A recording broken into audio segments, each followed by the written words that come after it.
My name is Cora Maxwell, and for most of my 34 years, I have been a student of quiet things. As a landscape designer in the mist-kissed city of Port Blossom, my life's work is to listen to the silent language of the earth, to understand how a Japanese maple desires the morning sun, how a bed of lavender craves dry, sandy soil, or how a winding stone path can invite a person to slow down, to breathe, to simply be. I create sanctuaries for others, little pockets of peace carved out of the urban sprawl. My own life, I believed, was such a sanctuary, carefully tended and lovingly maintained alongside my husband, Julian. We met in college, a whirlwind of shared dreams and easy laughter. He was ambitious, a rising star in the competitive world of tech sales, his charm as bright and polished as the expensive watches he favored. I was the quiet one, content with my sketchbook, my hands perpetually smudged with charcoal or soil. He was the sturdy oak, I was the climbing ivy, or so I thought. We complemented each other. His drive inspired me, and my calm centered him.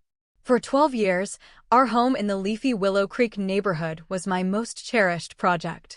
It was a modest post-war bungalow that we'd bought as a fixer-upper, and I had poured my soul into its transformation. The mortgage was a heavy weight, but we were a team, chipping away at it month by month. I'd designed the gardens myself, a riot of climbing roses framing the porch, a shaded Zen garden with a softly bubbling fountain in the back, and a vegetable patch that yielded a surprising bounty of tomatoes and herbs each summer. Our life felt solid, rooted, and deeply intertwined. So, when I found myself in the sterile, beige-walled environment of St. Jude's Hospital for a routine gallbladder surgery, my primary ache was not from the incision in my abdomen, but from a profound sense of homesickness. The procedure was a success, and my recovery was, in the words of the ever-cheerful Dr. Lena Petrova, textbook perfect. She signed my discharge papers a full day early, her smile beaming. "Go home and rest, Cora," she'd said, pressing a list of instructions into my hand. "And absolutely no stress. Your only job is to heal." The thought of surprising Julian filled me with a quiet, bubbling joy. I pictured his face, the way his eyes would crinkle at the corners when he smiled, the warm, enveloping hug that always made me feel safe. I imagined a slow evening, curled up on our well-worn sofa, the scent of my favorite sandalwood candle filling the air, my head resting on his chest as we talked about nothing and everything. I didn't call him. The surprise was a gift I wanted to give both of us. A taxi carried me through the familiar streets of Port Blossom. The late afternoon sky was a watercolor wash of soft gray and pale gold, the drizzle-slicked streets reflecting the glow of storefronts and traffic lights. The scent of rain and damp earth hung in the air, a perfume I'd always associated with home. I paid the driver, my voice soft, and carefully lifted my small overnight bag. My stitches pulled with a dull throb, a faint reminder of the body's fragility. Each step up our flagstone path felt like a step back into my own life. I noticed the camellia bush by the door was in full, glorious bloom, its waxy pink petals dotted with raindrops. I smiled, making a mental note to sketch it later. My key, worn smooth from years of use, slid into the lock. I turned it, pushed the heavy oak door open, and stepped inside. "Julian," I called out, my voice hopeful. "I'm home." The silence that answered was not the peaceful quiet of an empty house. It was a heavy, suffocating silence, thick with something unspoken. The air was stale. Usually, at this hour, I'd hear the low hum of a conference call from his home office or the rhythmic tap-tap-tapping of his keyboard. Today, there was nothing. I set my bag down in the entryway, my earlier cheerfulness dimming into a low thrum of anxiety. The living room was in a state of disarray that was unusual for Julian, who was normally meticulous. A half-empty wine glass sat on the coffee table, a faint lipstick stain on its rim that wasn't mine. A silk scarf, a shade of crimson I'd never worn, was draped over the back of my favorite armchair. My heart began a slow, heavy drumbeat against my ribs. I told myself there was a simple explanation. A client meeting at the house, perhaps. A celebration for a deal he'd closed. But a cold knot of dread was tightening in my stomach, a primal instinct that whispered something was deeply wrong. I walked down the hallway, my bare feet cold against the hardwood floors. The door to our bedroom, our sanctuary, was slightly ajar. I pushed it open, and the world I had so carefully cultivated shattered into a million irreparable pieces. There, in our bed, the bed where we'd whispered our deepest secrets, where we'd made love and made plans, where I had slept peacefully believing I was cherished, was Julian. He was not alone. His body was entangled with a woman I didn't recognize, her blonde hair fanned out across my pillows. The sheets we had picked out together in a little boutique downtown were twisted around them. A low, throaty laugh escaped her lips, a sound so alien and jarring in the sanctity of that room that it made my ears ring. Time seemed to warp, stretching and slowing. The soft light from the window illuminated the scene in stark, unforgiving detail. I saw the mole on Julian's shoulder, the relaxed, contented look on his face, a look I hadn't seen in months. Then his eyes, still hazy with pleasure, drifted towards the door. They met mine. Panic, raw and ugly, flashed across his features. He froze, his body going rigid. The woman, sensing the sudden tension, turned her head. Her eyes widened, and a small gasp escaped her. She fumbled for the duvet, pulling it up to her chin, her face flushing with a mixture of shock and shame. I didn't scream. I didn't weep. I didn't utter a single word. In that moment, a strange and terrible calm descended upon me. It was as if a part of me, the soft, trusting, ivy-like part, simply withered and died on the spot. All the love, the shared history, the carefully tended trust, it all evaporated, leaving behind a cold, desolate clarity. The foundation of my life had been a lie, and the structure had just collapsed in on itself. Without a sound, I turned around. My movements were slow, almost dreamlike, as if I were watching myself from a great distance. I walked back down the hallway, past the crimson scarf and the stained wine glass. I picked up my bag from the entryway, opened the front door, and stepped back out into the rain. I closed the door behind me with a soft click, a sound of absolute finality. He didn't call after me. He didn't run out. He remained in the ruins of our marriage bed, stunned by the one reaction he had not anticipated, my silence. Outside, the cool, misty air felt like a baptism. It washed over my face, mingling with the tears I hadn't realized were falling. The world was blurry, indistinct. I walked without direction, my feet carrying me away from the wreckage, my body moving on an autopilot fueled by shock and a burgeoning, icy resolve. My hand trembled as I pulled my phone from my pocket. There was only one person I could call. Tilly, I said, my voice a ragged whisper when she answered. Cora? You're out. How are you feeling, sweetie? Matilda's voice was a balm, warm, steady, and blessedly normal. Tilly had been my rock since we were teenagers, the pragmatic, fiercely intelligent counterpart to my dreamy nature. Now, she was one of Port Blossom's most formidable divorce attorneys, a fact that felt like a bitter, cosmic joke. I'm out, I confirmed, my voice cracking. Tilly, I need you. Can I come over? The shift in her tone was immediate. What's wrong? Are you okay? No, I choked out. No, I'm not. My place. Now, she said, no hesitation.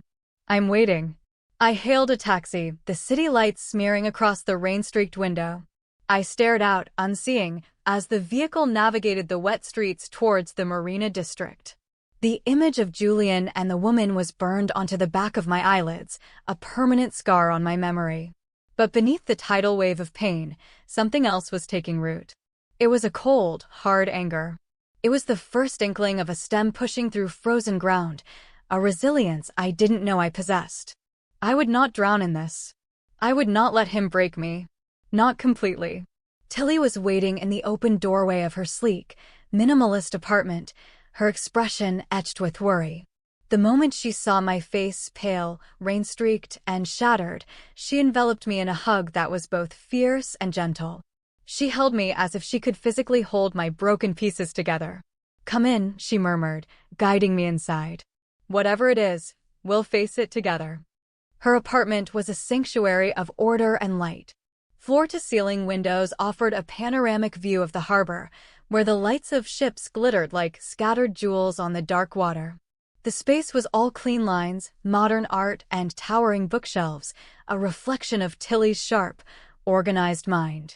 She settled me onto her plush charcoal sofa, wrapped a cashmere blanket around my shoulders, and pressed a heavy mug of steaming peppermint tea into my trembling hands. For a long time, I just sat there, staring into the swirling steam, the words lodged in my throat like shards of glass. Tilly sat beside me, a quiet, unwavering presence. She didn't push or pry, she simply waited, offering the profound comfort of solidarity. Finally, I found my voice. In a low, halting monotone, I recounted the story. The early discharge. The happy anticipation. The crimson scarf. The open bedroom door. I described the scene with a detached precision, as if I were describing a painting I had seen in a gallery. Saying it aloud made it sickeningly real, but it also began the process of externalizing the poison. When I finished, Tilly's face was a mask of cold fury, her dark eyes blazing. But her voice, when she spoke, was incredibly soft. "That absolute bastard," she breathed. "Cora, I am so sorry." That's when the dam broke. The icy calm shattered, and a raw, ragged sob tore through me. The tears came in a hot, blinding torrent, for the 12 years of my life I had given him, for the home I had built, for the love I had believed in. It was a grief so profound it felt bottomless. Tilly held me, her arms a strong, steady anchor in the storm, letting me cry until I was empty and exhausted. When my sobs finally subsided into shuddering breaths, she gently pulled back, her hands on my shoulders. "Okay," she said, her voice shifting from comforting to clinical, the lawyer in her taking over. "Now we make a plan. What do you want to do?" "I don't know," I whispered, wiping my eyes with the back of my hand. I can't go back there. Not while he's there." "You won't have to," she said, her tone firm. "That house is your sanctuary, Cora. We're not letting him contaminate it for 1 second longer. The mortgage, is it in both your names?" A flicker of something, not hope, but resolve ignited within me. "The house is in my name," I said, my voice gaining a sliver of strength. "My inheritance from my grandmother was the down payment. We were paying the mortgage from our joint account, but the deed is mine." Tilly's eyes lit up with a predatory gleam. "Oh, that is beautiful," she said, a grim smile touching her lips. "That is our fortress. First thing tomorrow morning, we secure it. We lock him out of your life, financially and physically. You need to be safe, and you need to be in control." The word control resonated deep within me. I had lost all control, but here was a chance to reclaim a piece of it. "Thank you, Tilly," I murmured, a wave of profound gratitude washing over me. "Don't be ridiculous," she said, her expression softening again. "You're my family. We're in this together. Now, you're going to sleep in the guest room. Tomorrow, we build your walls." Sleep was a distant country I couldn't reach. I lay in the darkness of Tilly's guest room, the clean, crisp sheets a stark contrast to the memory of my own sullied bed. My mind replayed the scene on a relentless loop. But with each replay, the pain was slowly being tempered by a hardening anger. How long had this been going on? How many lies had he told? How many secrets had he kept, all while I tended our garden and believed in our shared future? Every shared meal, every "I love you," every promise was now cast in the sickening light of his deception. He had mistaken my quiet nature for weakness. He was about to learn how wrong he was. The next morning, I woke with a strange sense of clarity. The grief was still there, a heavy stone in my chest, but it was now overlaid with a steely determination. Over breakfast in Tilly's sun-drenched kitchen, I made the first call. My voice was calm and steady as I spoke to the representative at our bank, Port Blossom Financial. "I need to report my cards as stolen and freeze all activity on my accounts," I said, the words feeling powerful on my tongue. "I also need to revoke all access for my husband, Julian Maxwell, from our joint savings account, effective immediately." There was a pause on the other end, then a series of security questions, which I answered with robotic precision. With each confirmed action, I felt another brick being laid in the wall around my life. Next was the locksmith. I found a 24-hour service online, SecureNest Lock and Key. "I need an emergency lock change at my residence in Willow Creek," I told the dispatcher. "I need the most secure deadbolts you have. And I need it done this afternoon." Tilly drove me back to my house. Pulling up to the curb, seeing the blooming camellia bush, sent a fresh pang through my heart. This place, my creation, was now a crime scene. But as I walked up the path, key to Tilly's car in my hand, I felt a new sense of purpose.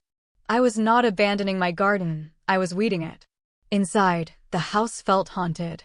I avoided the bedroom, focusing my energy on the task at hand. I found Julian's expensive leather suitcases and began to pack. It was a methodical, emotionless process. I folded his tailored shirts, rolled his designer jeans, gathered his colognes and toiletries from the bathroom. I found his favorite watch, a gift from me for our 10th anniversary, sitting on his nightstand. For a moment, I faltered, the memory of giving it to him, the joy on his face, rising up to choke me. I squeezed my eyes shut, took a deep breath, and placed it carefully in his travel case.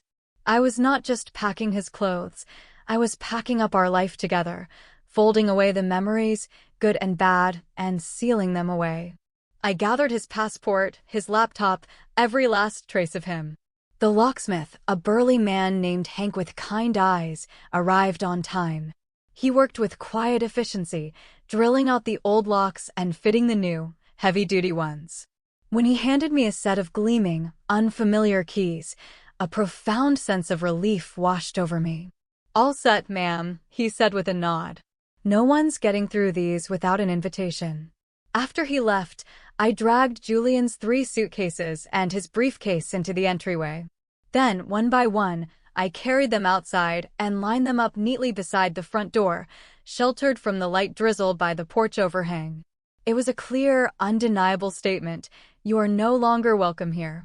That evening, I was back at Tilly's when my phone began to buzz incessantly. "Julian." I let it go to voicemail. Then the text started. "Cora, what the hell? My key isn't working. Are you there? Open the door. We need to talk this out. Cora, this is insane. My bags are on the porch. I tried to use my card to get a hotel. It was declined. What did you do?" The messages shifted from confusion to outrage to a desperate, wheedling tone. I read them with a detached coolness. The man who had shattered my world was now inconvenienced, and his indignation was breathtaking. He had expected tears, arguments, a dramatic scene he could control and manipulate. My silent, decisive action had robbed him of his power, and it was driving him mad. A few days later, the real bombshell dropped. Tilly had been doing some digging, using her formidable legal resources. She called me into her office, her face grim. "Sit down, Cora," she said, gesturing to the chair opposite her large mahogany desk. She slid a document across the polished surface. It was a printout of an email chain. "My paralegal has a friend who works at Sterling and Finch, the law firm Julian has on retainer for his company," she began, her voice low.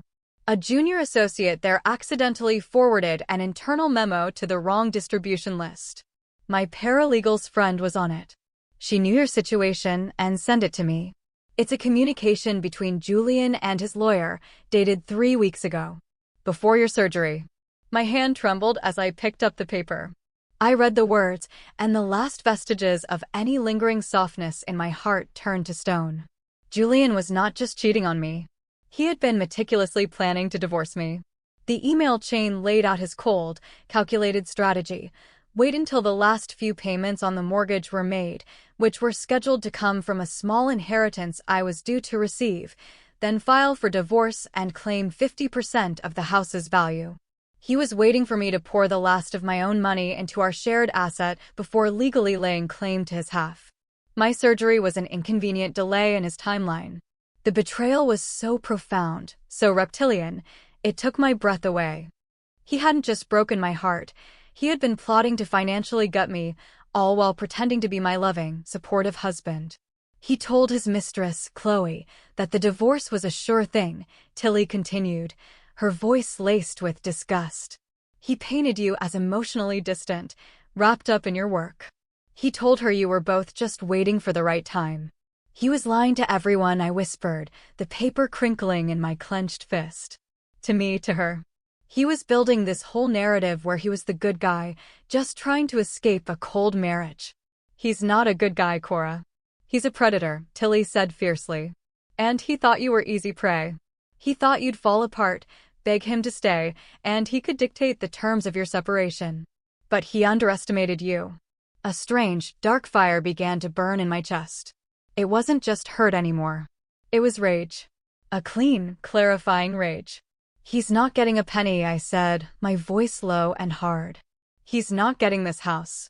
He's not getting another second of my life. Exactly, Tilly said, a proud, fierce smile on her face. She was already pulling out a fresh legal pad.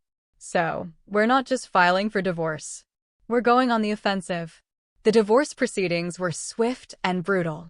Julian, faced with the evidence of his premeditated scheme, had no ground to stand on. His blustering anger quickly deflated into panicked attempts at negotiation, all of which Tilly shut down with surgical precision. The house, secured by my inheritance and the deed in my name, was ruled entirely mine. Our joint savings, which I had frozen, were split, but his plot to claim half the house's equity failed spectacularly. I couldn't stay in the bungalow, though. The memories were tainted, the very walls imbued with the ghost of his deceit. I put it on the market, and it sold quickly in Port Blossom's competitive housing market. The sale left me with a substantial nest egg, a clean slate. I used a portion of it to buy a small cottage on the other side of town, in a quiet neighborhood called Seabrook Heights. It was charming but neglected, with a wild, overgrown garden that was crying out for help. It was perfect. Months passed. The legal battle was over, a clean severance. Julian, I heard through the grapevine, had moved in with Chloe, but their relationship, built on a foundation of lies, was reportedly already crumbling under the weight of financial stress and mutual distrust. I felt a distant, detached pity for her, another victim of his intricate deceptions. One crisp autumn afternoon, about a year after I had walked out of my old life, I received an email from an unfamiliar address. The subject line was simply, "From Chloe." My first instinct was to delete it. Tilly's voice in my head screamed, "Don't engage." But a deeper, quieter curiosity compelled me to open it. "Cora," the email began, the tone hesitant and surprisingly humble. "I know you have every reason to hate me, and I don't expect you to reply. I just needed to say that I am sorry. Not for Julian, I see now who he is, but for the pain I caused you, for being in your home, in your life. He told me a story, and I was foolish enough to believe it. I hope one day you find peace." I stared at the words for a long time. The anger I had once felt toward her had long since faded, replaced by a weary understanding. We were two different women who had been drawn into the same man's orbit of lies. She was not my enemy. She was collateral damage. Against my better judgment, I typed a short reply. "Thank you for your message. I am finding my peace. I hope you find yours too." I hit send and then deleted the entire exchange. It was a closing of a chapter one didn't even know was still open. My life began to take on a new rhythm, one dictated by my own desires and needs. I poured my energy and my heart into my little cottage and its chaotic garden. I spent my weekends uprooting stubborn weeds, amending the soil, and planting new life. I built a stone patio with my own two hands, laying each flagstone with care. I planted a weeping cherry tree that would bloom magnificently in the spring. I wasn't just cultivating a garden. I was reclaiming my own wilderness, transforming a neglected space into a place of beauty and resilience. My business flourished. My new experiences had given my designs a depth they hadn't had before. I found myself creating gardens that were not just beautiful, but also healing spaces with secluded nooks for reflection, sensory plants that engaged touch and smell, and the gentle, constant sound of moving water. I was no longer just a student of quiet things. I was a creator of them. One cool spring evening, I was sitting on my new patio, a cup of tea warming my hands. The air was fragrant with the scent of damp earth and the sweet perfume of the daphne blooming near the door. The weeping cherry was covered in a cloud of delicate pink blossoms, a testament to a year of patience and hard work. The sun was setting, casting a soft, golden light across my small, perfect sanctuary. I thought back to the woman I was, the one who had believed her strength lay in her connection to someone else. The pain of Julian's betrayal was no longer a raw, open wound, but a faded scar, a part of my history that had taught me a profound lesson. He hadn't destroyed me. He had, in his own terrible way, liberated me. He had forced me to find the strength that was in me all along, the deep, resilient root system that had been waiting beneath the surface. My reconciliation was not with him, but with myself. I had learned to establish boundaries, to honor my own needs, to be the sturdy oak in my own life. My future was not a meticulously planned landscape, but an open field, full of possibility. And for the first time, I was not afraid to walk it alone. I took a deep breath, inhaling the scent of my garden, my home, my life. And I smiled. The peace I had once sought in another, I had finally found within myself.